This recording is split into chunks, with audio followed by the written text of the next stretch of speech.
para mim maravilhosas, né? Cada uma melhor do que a outra, e hoje, gente, eu tenho certeza que não vai ser diferente. Então, você que estiver ligadinho conosco, a partir de agora das 11 horas, você já está concorrendo ao brinde que o Arenilton acabou de mencionar. Mas você sabe que as Malhas Feju, onde ela fica lá em Nova Brasília, é uma loja super gostosa, uma loja com facilidade nas compras, preço e mercadoria também com uma excelente qualidade. Então às vezes as pessoas perguntam para mim onde fica a Malhas Feju. Aí eu pergunto, você chegou na Imbituba hoje, né? Aí elas, faz uma semana. Então concordo, porque quem aparece na Imbituba, com certeza as Malhas Feju é a sua referência. Então é isso aí, eu mando um abraço aí para o Nivaldo, para a Madalena, que estão sempre ligadinho com a gente, e foram assim os mentores dessa bela loja que nos entrega para a cidade de Imbituba. Gente, nós estamos hoje iniciando o nosso programa e eu queria agradecer a Beatriz. Ela mandou o seguinte: não permita que os seus medos tomem o lugar dos seus sonhos. Muito bom, obrigada, Beatriz. É verdade, às vezes a gente com medo, a gente não arrisca e realmente a gente deixa os nossos sonhos passar pela janela, né? É isso aí. Mas nós estamos hoje, a nossa entrevistada hoje é Gisele Bosco. Ela é terapeuta educacional, sexual, emocional com prevenção à violência infanto-juvenil. Aí vocês vejam hoje como a nossa entrevista vai ser muito, muito interessante, gente. Você que aí está aí enfrentando algum problema, às vezes com seus filhos, né? Não saber lidar com a educação, enfim. Você pode estar aqui ligando, interagindo conosco, fazendo algumas perguntas que eu tenho certeza que a Gisele Bosco vai estar prontamente respondendo. E hoje ela está aqui toda linda, colorida, e eu até perguntei para ela qual era o look de hoje, e aí ela me colocou uma coisa que realmente é verdade, né? É o mês laranja. E aí ela vai explicar o que realmente depois ela vai poder falar para vocês o que é realmente o mês laranja, o mês de maio, representamos o mês laranja. E ela hoje está toda de laranja, né? Caprichou mesmo. Caprichou, né? Até a garrafa. A camisa, unha, né? A Gisele, veio hoje realmente mostrando porque temos que vestir aí o laranja desse mês. Esse mês, é isso aí. Gisele, bom dia. Eu queria saber quem é a Gisele Bosco. Olha, Gisele Bosco, somos muitas. Bom dia a todos os ouvintes, bom dia, Arenilton, Claudete, gratidão pelo convite e pelo espaço, né? Eu trabalho, né? Eu falo que eu sou mãe, essa é a minha função, assim, central da minha vida. Mas eu sou, né? Já é tudo, né? Já é tudo, né? Eu sou filha, sou irmã, sou amiga, sou cidadã, né? E trabalho como terapeuta e educadora, né? Trabalho tanto na parte emocional como também na prevenção de violências. Eu acredito que quando eu me pacifico, eu pacifico o mundo à minha volta. Então, eu meio que sou uma agente da paz, vamos dizer assim. Gosto de trazer essa importância da inteligência emocional, da pacificação, da calmaria, da importância de se autorregular para regular as pessoas à nossa volta. Mas a Gisele é casada? Tem filhos? Sou casada com o Vanderlei. Nasceu onde, né? Nasci em Brasília. Ah, você é de Brasília? Sou de Brasília. E como é que chegou em Imbituba? Eu fui criada em Belo Horizonte e aí... Então, nasceu em Brasília? Nasci em Brasília, fui criada em Minas, o sotaque é de Minas, né? E ali no final da adolescência vim para Florianópolis, tinha uma irmã que morava aqui. Certo. E vim para cá, para Santa Catarina.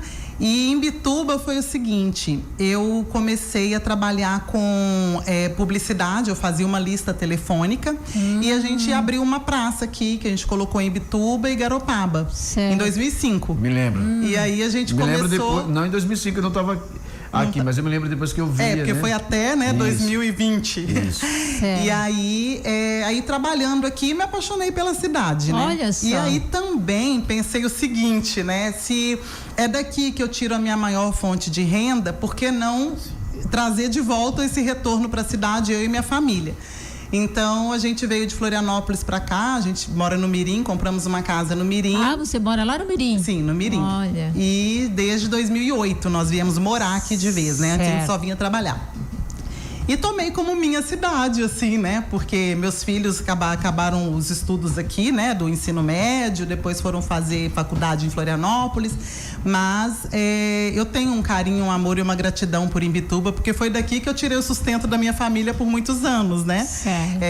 Trabalhei tanto auxiliando as empresas da cidade, né? Fazendo a divulgação delas, como também na parte também espiritual. Eu sou cristã, então também sempre fui envolvida, né? No que eu posso contribuir com as pessoas que sempre buscam, procuram ajuda também. E agora, depois quando eu comecei a trabalhar como terapeuta, que eu fiz uma transição de carreira, eu comecei a encontrar pessoas, muitas das pessoas que eu atendo, a maioria já foram vítimas de alguma forma de algum tipo de abuso, incluindo sexual. Certo. E aí eu fui estudar mais sobre o assunto e aí estou agora... Quem já manda aqui um grande abraço para você, né? O Sérgio Martins, ali da CDL, Sérgio que é secretário da CDL. Bom dia, conheço a Gisele desde 2005, né? Quando começou com a publicidade, pessoa espetacular. Manda um abraço aí para ela, valeu Sérgio aí na CDL, também nos ouvindo, um abraço lá para o pessoal da CDL. Que legal. Ô Gisele, mas você tem quantos filhos? Ah tá, tenho 2 filhos, desculpa, esqueci de contar o resto, né? Eu sou casada, tenho 2 filhos já adultos, um de 32 e uma de 26. Já é avó? Sou avó emprestada, sou vodrasta, né? Porque daí meu marido tem uma filha de hoje, que ela tem 36 anos e 4 netos. E aí os mais novos, os netos mais novos me chamam de avó, eles eu aceito, né? Os mais velhos eu não aceito não, eles me chamam de Gi. Porque daí, né? Senão eu fico parecendo muito velha. Mas tenho 49 anos, né? É nova, sou nova ainda. É verdade. Ô Gisele, a tua formação acadêmica é o que mesmo? Eu sou terapeuta dialógica e educadora emocional e sexual. Certo.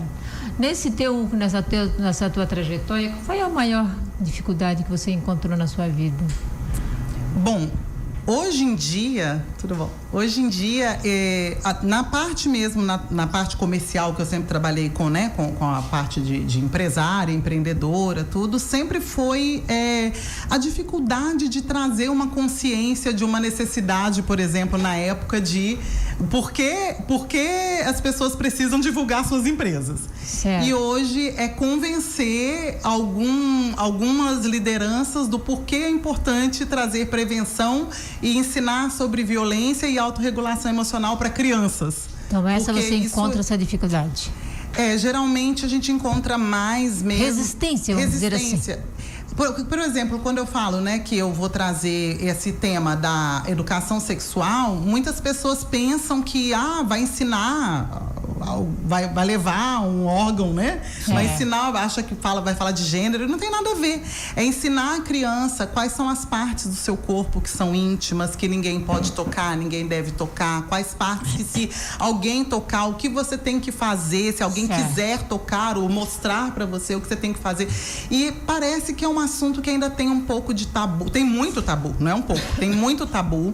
Os pais geralmente não sabem como abordar, geralmente assim, 1% dos pais, das crianças que eu converso, sabem o que é como se prevenir de uma violência sexual. Olha só, e hoje a gente está vendo que está, né, bastante, não sei se é por causa da própria redes sociais que tem mais essa abertura, né? Sim, mas a gente realmente ainda encontra, como você está dizendo, ainda encontra esses tabus e essas dificuldades de os pais ainda serem livres para falar com seus próprios filhos, né? Receba aqui o abraço também do Juarez do Couro, manda um abração aí para minha amiga. Abraço. Ô Gisele, eu sei que você já, nessa tua carreira, né, você já fez várias coisas, né? Você acha que hoje você escolheu a profissão certa, ou se você tivesse que mudar um pouquinho da sua vida, o que você gostaria de fazer? Qual era teus seus sonhos? Esse é o meu sonho. Esse é o teu sonho. Como terapeuta, o que acontece, né? Eu engravidei na adolescência, né? Fui mãe muito nova e ali eu dei uma pausa nos meus sonhos, que meu sonho era a área mesmo de terapia, né? Saúde mental. Era, então, sempre foi. Sempre foi. E aí eu não passei no vestibular na época. Eu fiz vestibular com 7 meses de gravidez, mas não passei na época. E aí eu tive que escolher, né? Vamos trabalhar e sustentar essa criança ou vamos, né, estudar e largar a criança numa creche jogada? Já tinha essa consciência de que o filho é meu, eu preciso cuidar o máximo possível, né? Certo. O maior tempo possível. Até enquanto realmente puder, né? Exatamente. Enquanto puder. Exatamente. E aí, assim, eu sempre fiz sempre o possível e trabalhando até de forma autônoma para poder conseguir conciliar horários, trabalhar mais no horário que estavam na escola, sempre tentando ser uma mãe presente para cuidar melhor. E também eu acredito que a segurança emocional, né, é muito importante para a fase adulta depois, e parece que funcionou. E aí agora, com os filhos já formados, né, minha filha se formou faz 2 anos e meio, né, que não tem mais aquela demanda, né, eu falei, opa, e agora? Aí eu falei, agora eu só sei ser mãe. E aí eu falei, tá, o que eu vou fazer da minha vida? E eu amo crianças, né? Amo maternar, amo cuidar, ajudar, brincar, ensinar. Então eu sempre tive esse senso, assim, esse chamado com criança. E aí eu resolvi, falei, tá, vou voltar lá, né? Aonde eu dei aquela pausa, o que eu queria da minha vida aos 16 anos, né? Que interessante isso, aí né? eu falei, Ô, ser Gisele, terapeuta. na sua vida, como é que foi a sua infância, a sua adolescência? A minha infância, eu sou filha de pais separados de uma época que não era comum. A gente sofreu, meus pais se separaram em 78, eu sou de 76, meus pais se separaram em 78. Nasci em 78. Nasci em 78? Então, e aí assim, nós éramos as únicas filhas de pais separados da rua, da escola. Então tinha muito preconceito. Aquele preconceito, né? Demais, tinha muito preconceito. E era uma família disfuncional, né, infelizmente. Então assim, a minha mãe teve que sair para trabalhar fora. E a gente, naquela época, criança podia ficar sozinha, então a gente ficava muito sozinha. Eu e a minha irmã do meio, que nós temos 4 anos de diferença. A mais velha já não estava em casa tão presente mais, já era mais velha, já estava indo trabalhar também. Então foi uma infância que eu fiquei muito sozinha. Mas, assim, tudo tem um porquê, né? Eu acho que foi por isso que eu tentei compensar com os meus filhos, não deixá-los tão sozinhos. Mas isso foi bom. Então, assim, eu fiquei muito vulnerável, né? Então eu sofri todos os tipos de violências que existem para uma criança sofrer, mas a minha mãe sempre foi muito amorosa, muito carinhosa, e o meu pai, os poucos momentos que eu tinha com ele também era muito amoroso e carinhoso comigo. Certo. Mas mesmo assim eu sofri alguns tipos de violências de outras pessoas, né? Incluindo a violência sexual, que eu não tinha consciência, por isso eu faço esse trabalho, porque as crianças têm que saber.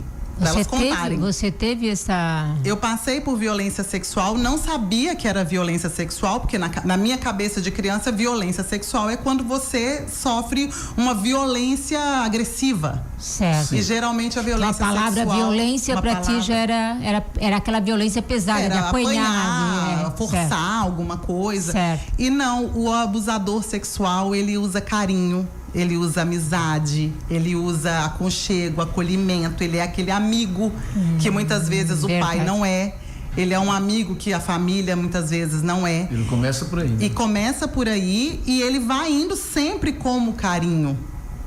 Você entende como um carinho estranho, diferente, mas eu gosto tanto dele. É uma pessoa tão legal, né? Nossa... Quem que vai acreditar? A criança fica, quem vai acreditar? Eu não passei por isso, mas geralmente o abusador ainda fala, não conta pra ninguém, é segredo nosso, né? Ou se você contar, vai dar problema, ou ninguém vai acreditar em você. Geralmente é isso sempre que acontece. Vem uma...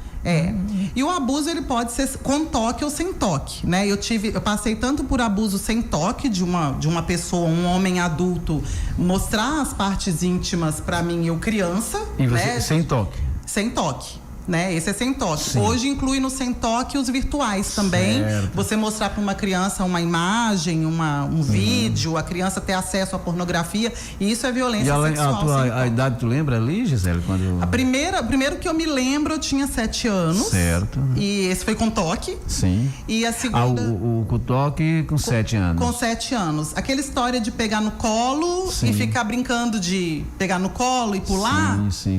Ali não houve um ato consumado, mas já é uma violência. Né? Pegar no colo e o homem te pegar no colo e ficar ali, você sente, né? Que tem alguma coisa ali estranha, né? E eu olhei e a pessoa fez assim, riu, tipo, vamos ver se eu continuo, se eu paro, né? E eu...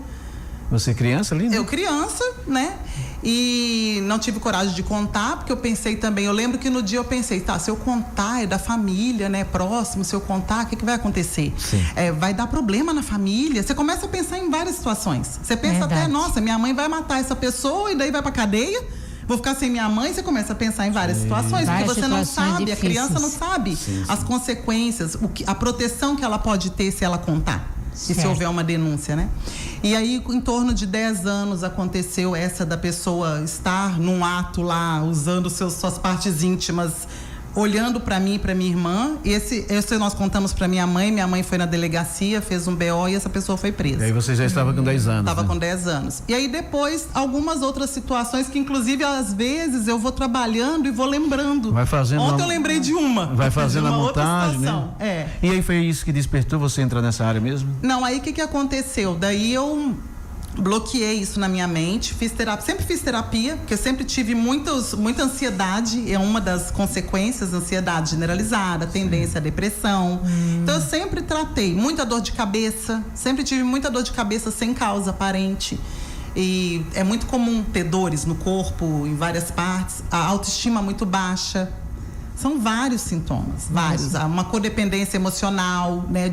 Pode se tornar uma pessoa hipersexualizada, desperta a sexualidade, ou pode se tornar uma pessoa totalmente bloqueada na área sexual e com ódio, pavor de pessoas do sexo que abusou, né? Eu lembrei agora também, quando eu tinha uns 6 anos, eu tive acesso de madrugada a um filme pornográfico na televisão.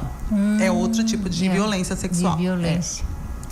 Que, né, se tivesse alguém ali cuidando, não teria assistido aquilo, que aquilo foi impactante pra gente, assim, isso tudo deixa traumas, né?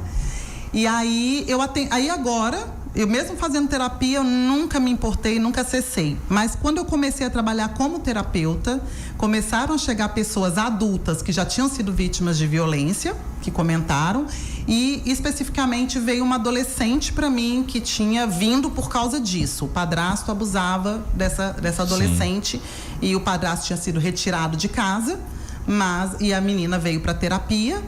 E aí eu falei, eu preciso estudar mais sobre isso para eu poder saber como atender melhor essa demanda. E aí, estudando, aí eu fui fazer um curso, uma formação com a Liliane Rocha, que é referência no Brasil nessa área, né, de educação emocional e sexual. E eu fiz essa formação com ela, e à medida que eu fui estudando, eu fui acessando as minhas memórias, e aí eu trabalhando essas minhas memórias na minha terapia com a minha terapeuta.